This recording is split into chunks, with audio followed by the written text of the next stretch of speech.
Hello! Another glorious day on planet Earth. Okay, today, the power of doing. Last week, my 98-year-old, almost 99-year-old gran decided to call it a day. And bye pigeons. They obviously didn't want to listen to this talk. She drifted away peacefully in her sleep. Only a couple of days after planning her 100th birthday. She was a matriarchal figure. They certainly don't make them like that anymore. If you want to know what she was like, I used to compare her to Maggie Smith's character in Downton Abbey, the Dowager Countess. She had a great way with words and speaking her mind, and was very assured of herself. But most of all, she was a doer. And because she was a doer, I think is absolutely why she got to the grand age of 98. She had a motto for life called KBO. So whatever you brought to her, whatever was happening, she'd just respond with KBO, which stood for keep buggering on. She wasn't a lady to feel sorry for herself. And I tell you what, that's absolutely inspiration, and it's the key to it all. If you start feeling sorry for yourself, it is a downward spiral, and it's a very, very big hole to climb out of. She, despite being crippled with arthritis, never stopped doing. She was always working on, in her later years, tapestries. She kept making tapestries for us in order to keep her going, so that her fingers didn't seize up. And even though, honestly, to look at her fingers, you wouldn't imagine she could do anything, but she did. She kept going. She kept doing it. She was a huge sports fan. She followed all of the sport on television, and that was only because after several hip replacements, several knee replacements, the doctors actually told her, stop it, because we're not going to replace any more of your worn out limbs.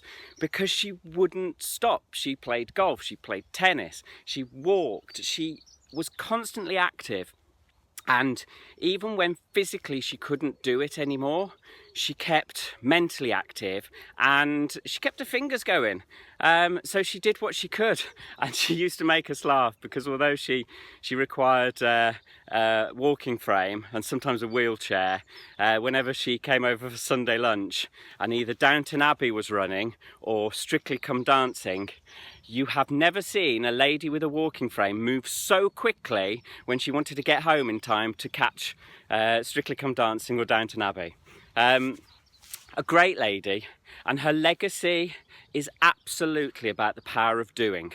And spending time with family over this past week, as you'll want to do when there's a passing, I've recognised we've all taken that on. We are all doers.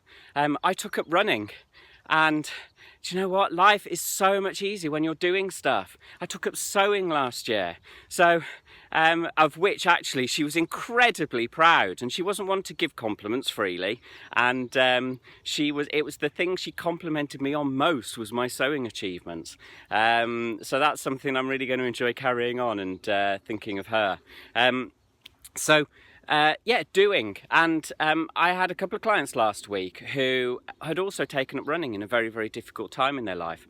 And both of them saying, isn't it amazing? You go for a run and suddenly everything feels better. Of course it does. Being active is good for you. All the research that I did when I was studying for my MA, and the research on posture and physical activity and the changes it creates in your emotional and psychological well-being. It is basic biology, and you cannot argue with science. Well, I suppose you can argue with science, but science will prove stuff. And I had a lovely email the other day from a past client who said that he was lay on the sofa one day feeling really sorry for himself, and he just suddenly thought, what would Rob do? He said, so I got up off my arse and I went for a run. He said, and I felt so much better afterwards. So I just emailed you to tell you, thank you. Thank you for encouraging me to get off my arse and do something. So this is about the power of doing. but more importantly, the importance of not feeling sorry for yourself.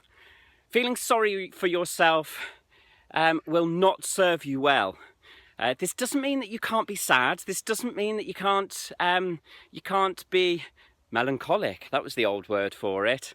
And that you can't have days where you're not feeling great. Of course you can. It's important. It's important. But limit that time. Know that it's okay to feel sad. It's okay to have a whole day of crying your eyes out if you want. But after that, KBO. Keep buggering on. You will only get better. Your life will only get better if you do things. So it's about taking action. So instead of feeling sorry for yourself, take some action. Be inspired, and it doesn't matter what you do, but the more things you do, the more likely you are to find out what it is that fuels you, what it is that feeds you, what it is that rocks your boat. So there you are. That's it. That's the key to it all. Just do stuff. Get out there and do stuff. So listen, you have yourself a super week ahead, and I will catch up with you very soon. Okay. You take care of yourself. Cheers. Bye.